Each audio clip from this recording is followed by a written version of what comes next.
And myth number 2, why raising taxes on the rich does not solve the problem. So we always hear that the rich should pay taxes more, that our tax rates aren't high enough. If only we raise taxes, we could solve a lot of our problems. Inequality would go down, and maybe we'd even have more economic growth. Now, the funny thing about this view is that it really doesn't comport with our historical experience at all.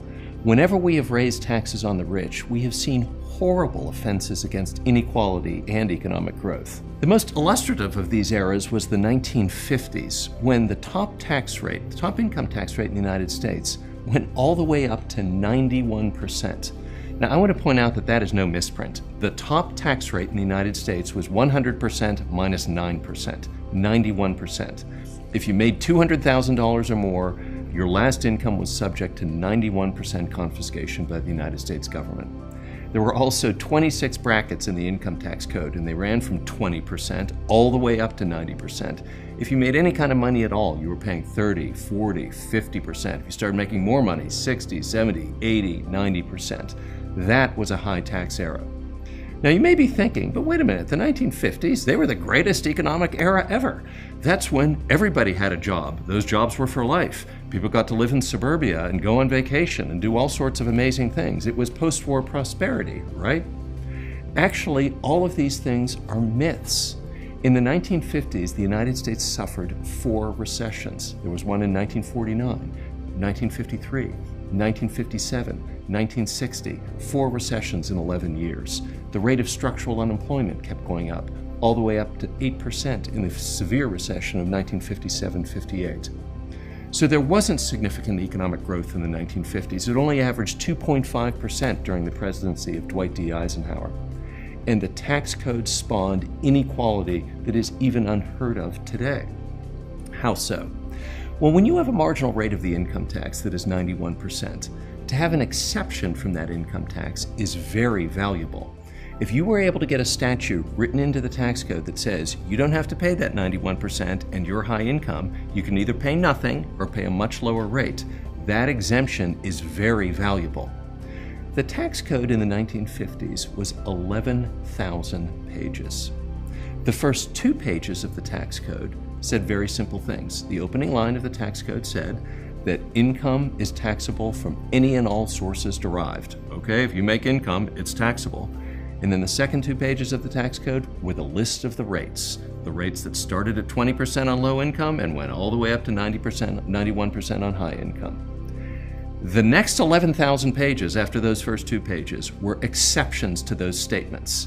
They were pet statutes that were written into law by Congress at the behest of lobbyists that said this income is not subject to taxation. In almost every case, it had to do with the income of the rich. Let's give some examples. One of the most notorious cases, perfectly legal by the way, was that of the movie studio mogul Louis B. Mayer. In 1951, Louis B. Mayer retired from his studio in Hollywood, and he got a lump sum payment from the studio of $2.7 million, which is probably about $20 million today.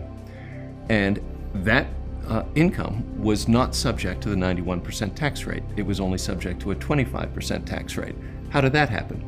Louis B. Mayer hired a lobbyist who got a congressman to write a pet statute into the law that exempted his income from taxation.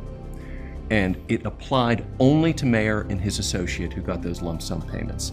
That's what the 11,000 pages in the tax code were. They were a nest of cronyism. And the only way that those exemptions would ever be thought to be put in the tax code is if the marginal tax rate were high. The marginal tax rate was high, therefore all sorts of people wanted exemptions from it. There was a famous comment among the legal bar in the 1950s. It was recorded by John F. Kennedy's SEC chairman, William Carey. And that comment was, once you become a millionaire, you don't try to litigate a tax case. You don't try to contest the IRS if you say they think you owe more money than you do. You simply get the statute changed. That's how easy it was in the 1950s to get Congress to write a pet exemption for you in the tax code. So you can see what kind of pernicious effects this had on the inequality situation in the United States in the 1950s. The rich had all the money, and they hid it from the tax man, Meanwhile, in doing so, they weren't deploying their capital in ways that were productive for jobs and economic growth. They were hiding it in all these little ways that Congress permitted them to hide it. I mean, a Treasury estimate in the middle of this in 1957 said that only 43% of income in the United States is really subject to taxation. The other 50%, 57% is hidden in mortgage interest and all the other 11,000 pages of exemptions. Unions ended up calling the tax code the swindle sheet because that's where the rich were able to hide their income and they weren't making it available for productive growth. So when we talk about the era of high taxes, that it was associated with economic growth and jobs for everyone, that actually is not accurate at all. It was an era in which the rich deployed their income in ways that the government told them to so that they could keep it. And the net result was A, inequality, and B, slow economic growth. There's a reason we dumped all that for tax rate cuts in the 1960s. 2 down, 1 more to go, and it's all about how the rich avoid paying taxes.